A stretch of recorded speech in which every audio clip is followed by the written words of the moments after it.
Tonight we're going to talk about this book about one of the iconic developments in American shipbuilding. The Clipper. You know them as those tall ships, which had an almost unheard of impact on the world at the time.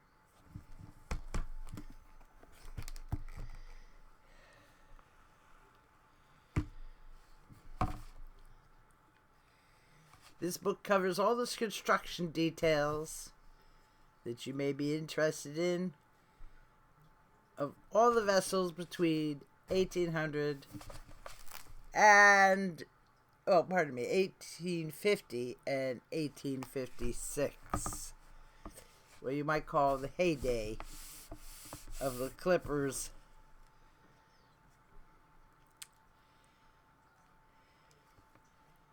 They're applicable to shipbuilding in general, so it says. But wherever possible, these details that were applied to specific clipper ships have been listed and form the principal context of this book. Obvious features were the extreme flare of the clipper bow, the fine lines of the boat, the sleek appearance, and in action, an ability to reach and maintain speeds previously unheard of. Shipmasters also made their fame to the Clipper reputation by driving their ships as no ships had been driven before. Trying to get every last ounce of strength and endurance of which their vessel was capable. This intense driving under every conceivable combination of wind and weather, the ships proved conclusively thus that the input and designers and builders, artisans, were not mere matters of chance and hope.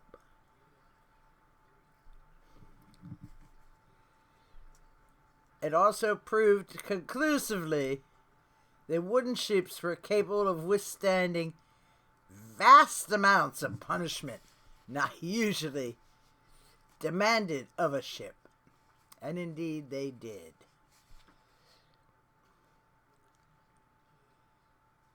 Unlike most boats at the time, it did not develop over time. It just simply burst onto the scene.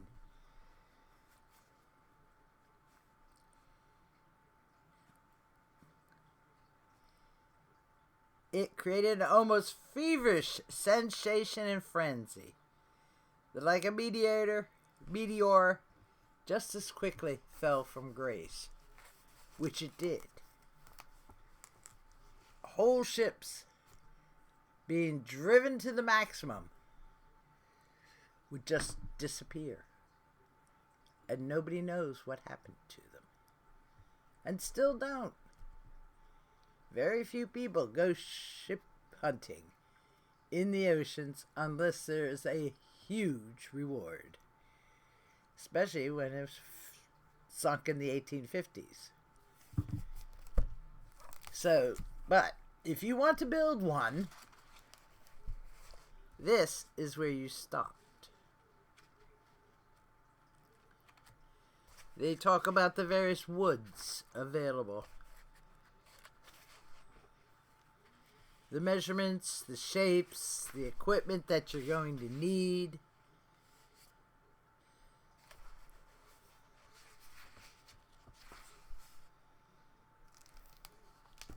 It's quite a comprehensive book, as you might guess, by just the size of the thing. And even then, they're not done. Because then they go into talk about how to string the rigging. All those little lines that you see on your ship models. Yes, they were actual ropes. People were actually climbing on those things way up in the air. Jeez. If you were afraid of heights, don't sign up for a job on a clipper.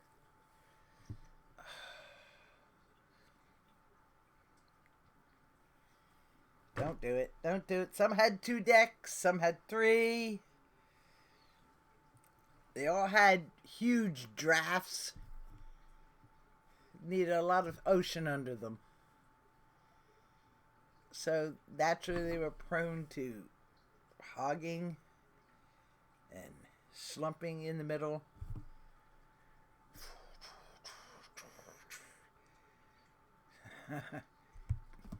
Almost like the bridge that fell apart, because that's exactly what it was doing. It was doing that fluctuating, the undulation.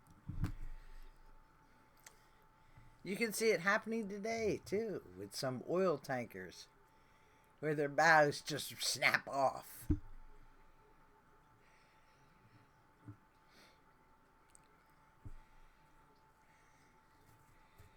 Which is why many people, including the U.S. Navy, prefer to use live oak, southern live oak, Quercus virginiana, for their keels. Because it's almost impossible to break that one. Still, who could, the romance, the danger, the experience, going around the capes, hopefully the right way. On this globe, to get from New York or Boston to China, you go by way of the Cape Good Hope. But to go from China to Boston, you go by way of Cape Horn.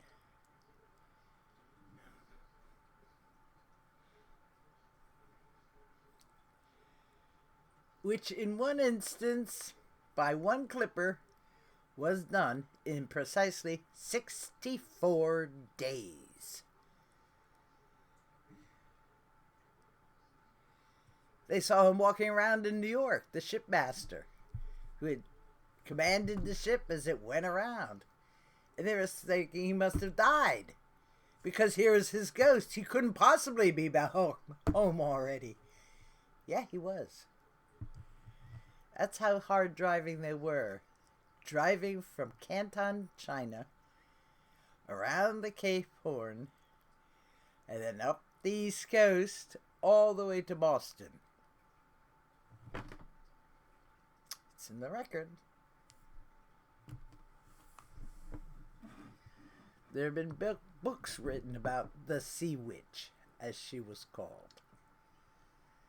People still are trying to build a decent-looking Sea Witch as a model to sit on some shelf somewhere.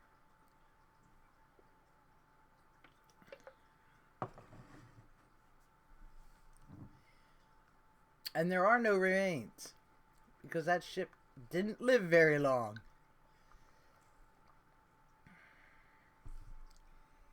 And a lot of them didn't.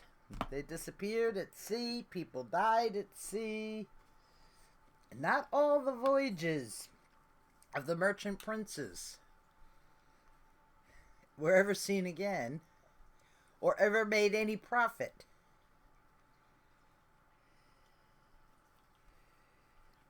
And they've detailed some of the stories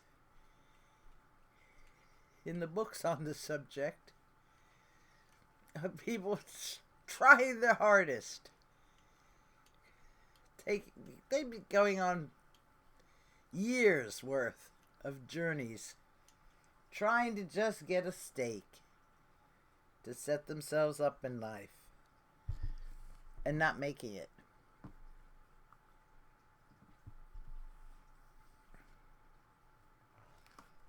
And yes, some of them did indulge in skullduggery. Not to make light of it, But when you're out for money and nothing else, well, you take any chance that you can get, don't you, to make money. After all, look at the East India Trading Company. Yeah, I'm sure a great deal went on that was not considered appropriate or moral or right. I'm sure a lot went on that way. And I know of one American who did his triangular trade differently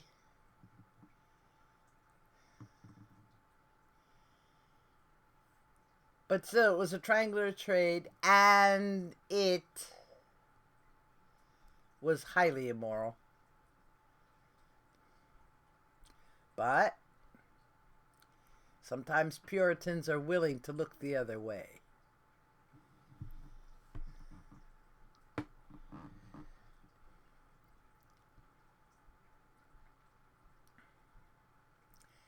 But the general idea is you go to Canton, they set you up in your own little bailiwick, you have your own servants, and so on. You are not allowed to preach. You are not allowed to go out and practice medicine. You are not allowed off the damn island, because it was a little offshore island that they stuck them on in the river, in their little houses. No women were allowed. So you'd get engaged and go away for 3 years and then come back. Hopefully rich. They'd offload your cargo. Then they let you load up. You got your silk, your tea, your porcelain, whatever spices you had on hand or were acquiring. You paid whatever your port fees were and so on. You loaded up your water and comestibles and you went home.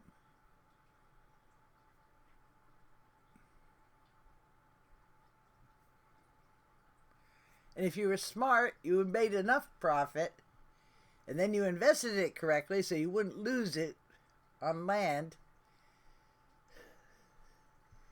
So you never went on another trip. That was the idea. Because the more times you went to see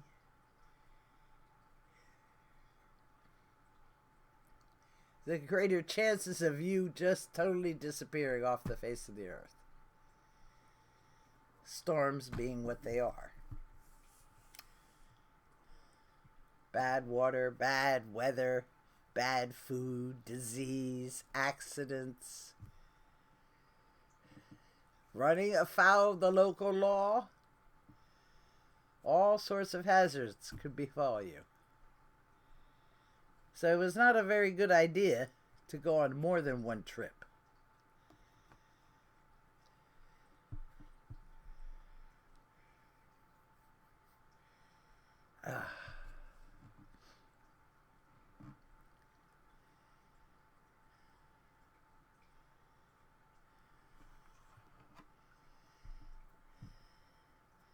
But as an art form, an example of marine architecture, the clippers were magnificent ships.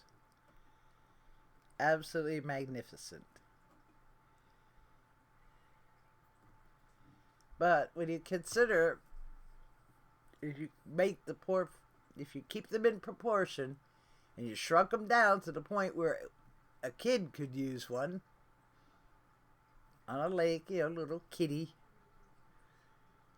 little beginner sailor, learning to sail a clipper.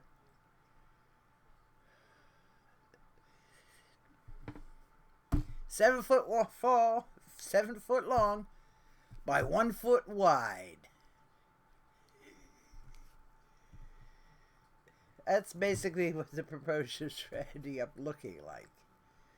Talk about sleek. Be like trying to sit on a A tuna.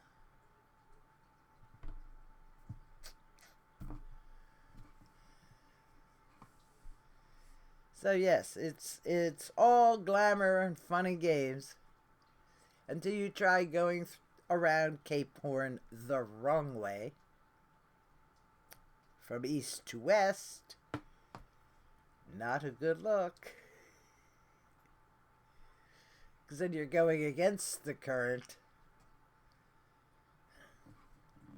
which can get very exciting, so I'm told. But it all ended shortly after 1856 because steam power came along, engines became more reliable, more efficient, fueling stations were everywhere.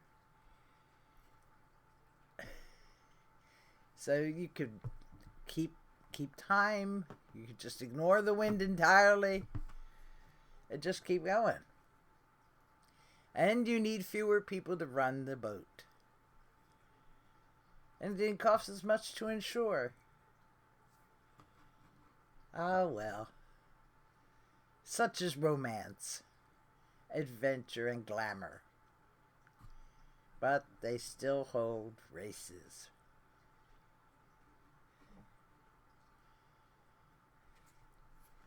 The book is heavily dense, with tables, diagrams, measurements, degrees, forms for hulls, if you cut them in half from bow to stern.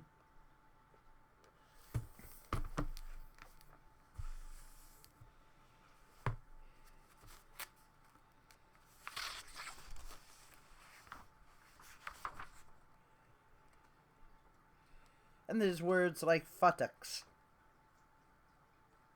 Futtocks.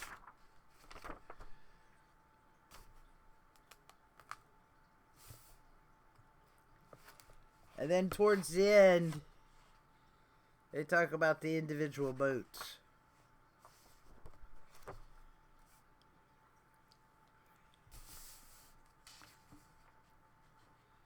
And who built them.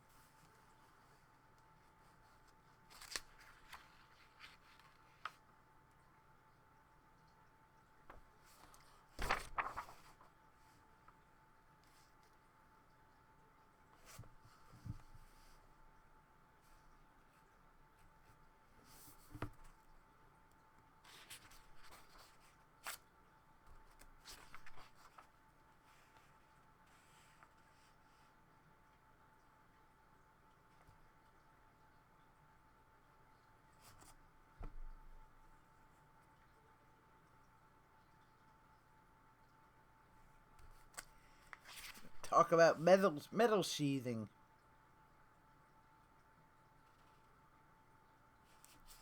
To keep the barnacles and stuff off the boat.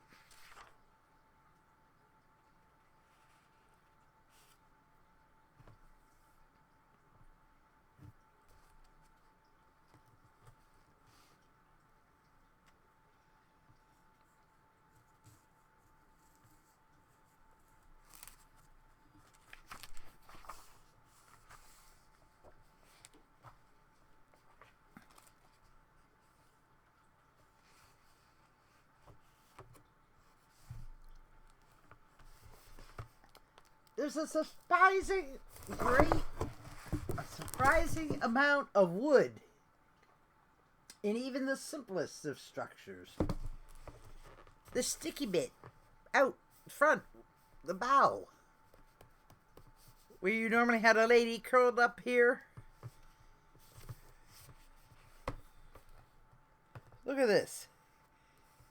You had stuff in the inside, stuff supporting that. Then you had stuff on top of it to shield everything underneath.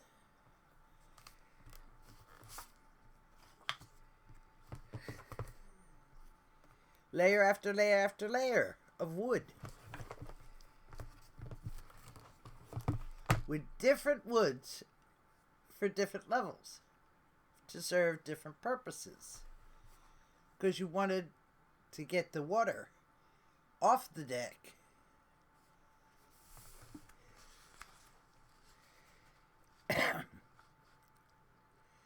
Top gallants and forecastles, hatch covers,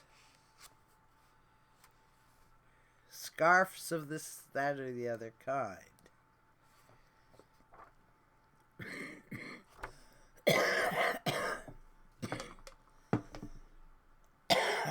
Where to use iron,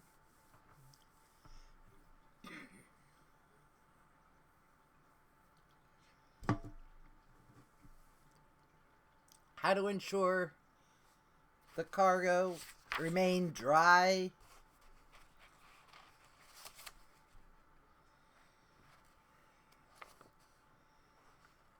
and sailors were always wet.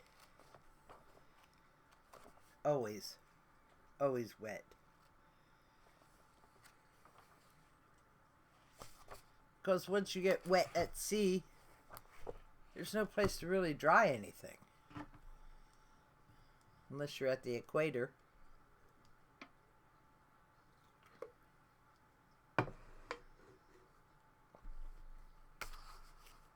In the doldrums.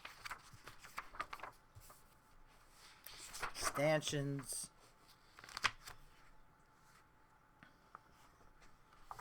But it was at the bow and at the stern where most of the wood went into a ship.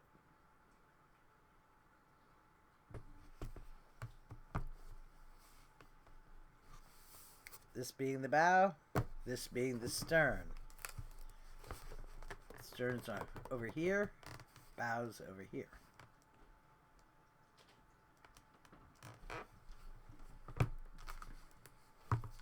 So you can see why that middle, with less wood in it, would be the place to buckle.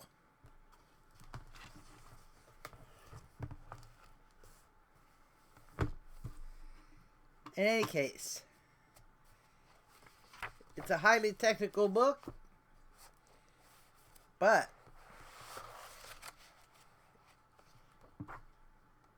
it's a lot of fun to actually read.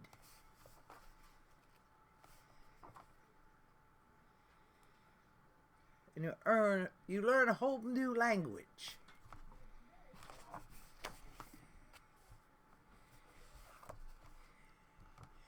So, I hope this helps. Thank you for watching, and please do come again.